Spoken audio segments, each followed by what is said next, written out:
As rodovias brasileiras guardam inúmeras histórias, sejam de pessoas, de cidades ou de períodos históricos. E além de toda a utilidade que, obviamente, elas têm, existe uma outra riqueza que poucos de fato valorizam: a sua história. Entre as estradas que guardam momentos importantes do país está a SP-099, mais conhecida como Rodovia dos Tamoios. A Rodovia dos Tamoios surgiu graças à teimosia de um coronel da então Força Pública de São Paulo, que hoje é mais conhecida como Polícia Militar. Inconformado com o descaso dos governantes com o litoral norte, o coronel decidiu por conta própria abrir um caminho que facilitasse o acesso a São Sebastião e Caraguatatuba, já que o único acesso até então era através de Cunha, Ubatuba e Paraty. Tudo teve início por volta de dezembro de 1931, quando o coronel Edgar de Armond, que estava de férias no litoral, embarcou em um navio a vapor em Santos, com destino a São Sebastião. A bordo conheceu o ex-deputado estadual Manuel Hipólito do Rego, natural da cidade, e juntos conversaram sobre o estado decadente que se encontrava a região. Eles viram a grande necessidade de um acesso terrestre com Santos e São Paulo, pois, segundo eles, o litoral norte estava abandonado.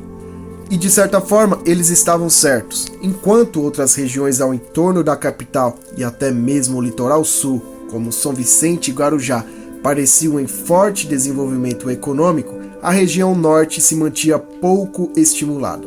O governo da época não se mostrava disposto a investir na região, pois a considerava inerte, isolada e distante do então dinâmico processo. Tanto o governo não acreditava ou não se interessava pela região litorânea, que as únicas ligações existentes eram de Paraty para Cunha e de Ubatuba para São Luís de Paraitinga. Mas era só isso. A cidade de Caraguatatuba era ligada com Paraibuna através de caminhos estreitos, íngremes e acidentados, com trânsito muito difícil e que permitiam somente que pedestres, cavaleiros e cargueiros pudessem atravessar. E devido aos efeitos da chuva, tinha muitas erosões no solo e quase sempre eram obstruídas por árvores e pedras que desciam pelos barrancos. Mas como o coronel Edgar de Armond foi importante para a construção da Tamoios e como convenceu o governo de construir a rodovia, é o que vamos descobrir nesse vídeo.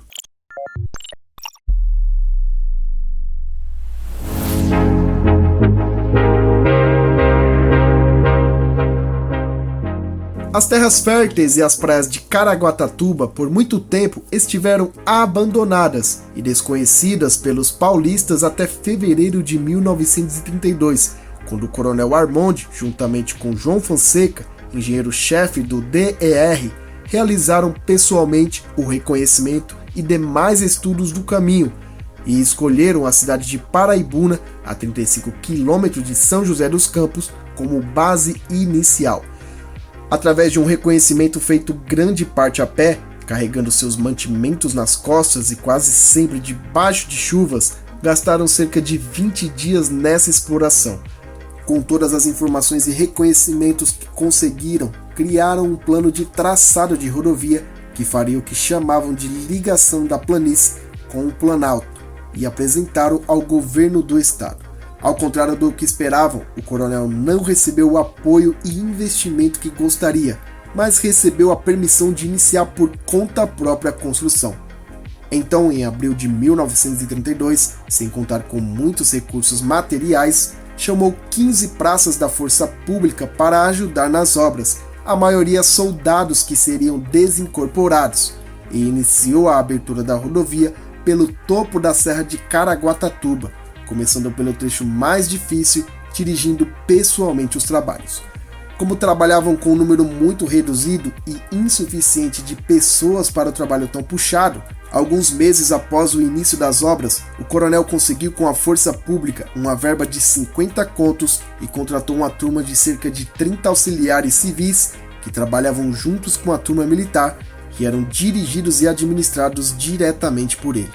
Mas mesmo dedicando muitos esforços na construção da rodovia, por diversas vezes aconteceram imprevistos que paralisaram as obras, como a troca de comando da Força Pública e a Revolução de 1932. Esse período foi um momento à parte da história dessa rodovia, pois quando a Revolução explodiu de vez, os trabalhadores civis foram dispensados, mas os que atuavam na Força Militar transformaram as instalações das obras em piquetes e, sob o comando do Coronel Arnold, organizaram tropas inicialmente em Paraibuna e Caraguatatuba, e depois no sul do estado em Itaí, Taguarituba e Avaré. Após o final dos conflitos de 1932, a construção da estrada continuou a cargo do coronel e dos militares da Força Pública, e em 1934, com o trecho entre Paraibuna e Caraguatatuba, incluindo a serra já em operação, o DER recebeu a concessão da rodovia e completou o trecho Caraguatatuba a São Sebastião.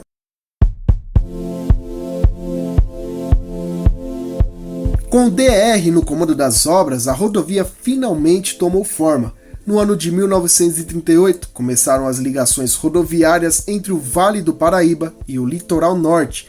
Nesta data foi inaugurado o trecho entre São Sebastião e Caraguatatuba. Já em 1939, a estrada que liga Paraibuna a Caraguatatuba foi aberta ao tráfego de todos os veículos, incluindo os pesados, e em 1955, a ligação de Caraguatatuba a Ubatuba foi finalizada. Mas foi somente na década de 1950 que a região passou de fato a se desenvolver. O número de turistas aumentou e o turismo na região mudou radicalmente. Nesse ano foi inaugurado o terminal São Sebastião, que até hoje recebe petróleo por navio petroleiro e abastece 4 refinarias do estado de São Paulo, mudando completamente o tráfego do local, recebendo agora centenas de caminhões que antes dificilmente eram vistos por ali. Em 1957, no governo Jânio Quadros, a rodovia foi finalmente pavimentada pelo DER, usando um método popularmente conhecido como virado. Após diversos acidentes graves causados pelo excesso de pó e lama, que aliado à neblina se tornou um grande perigo para quem transitava no local, e em épocas de chuva, antes do asfalto, a estrada era praticamente intransitável.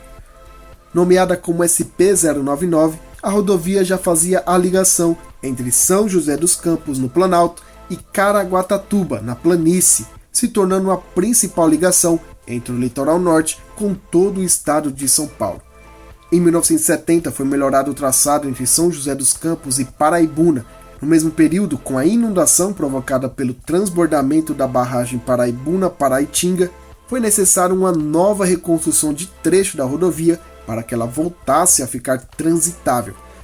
Em 1978, a então SP-099 recebeu um novo nome e passou a ser chamada de Rodovia dos Tamoios, dado em referência histórica ao nome da tribo indígena que mais tempo habitou e residiu no litoral norte paulista e no litoral norte fluminense.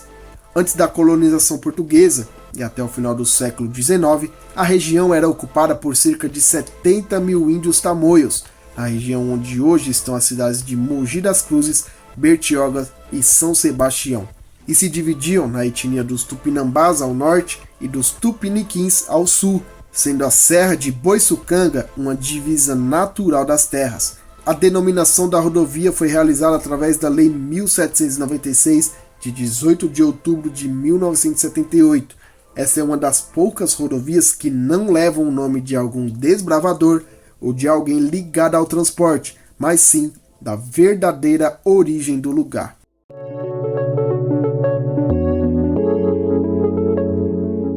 Nos dias atuais, a Rodovia dos Tamoios é um dos caminhos mais utilizados por quem deseja acessar o litoral. Apesar da rodovia Mogi-Bertioga receber muito tráfego, a infraestrutura da Tamoios é muito superior. A rodovia possui 82 km de extensão e liga a região do Vale do Paraíba, um dos principais polos econômicos do estado, com um PIB de 34,4 bilhões, com o litoral norte, importante escoador de combustíveis, passando por Jambeiro e Paraibuna. A rodovia está totalmente duplicada e tem 2 faixas de rolamento e acostamento em cada sentido.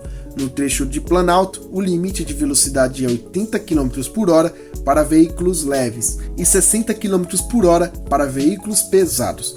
No trecho de serra, o traçado antigo da rodovia foi convertido em pista descendente, dispondo de um percurso sinuoso com limite de velocidade variando entre 30 e 50 km por hora.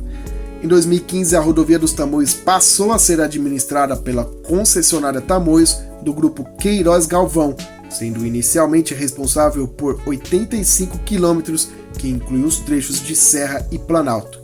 Nos próximos anos, a concessionária assumirá também os contornos de Caraguatatuba e São Sebastião, totalizando mais de 119 quilômetros sob a sua responsabilidade. A cobrança dos pedágios se iniciou em julho de 2016, após atingir o patamar de 6% das obras de duplicação do trecho de serra.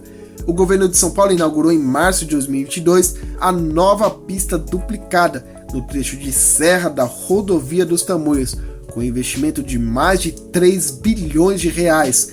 Além disso, a estrada ganhou mais de 22 quilômetros de extensão.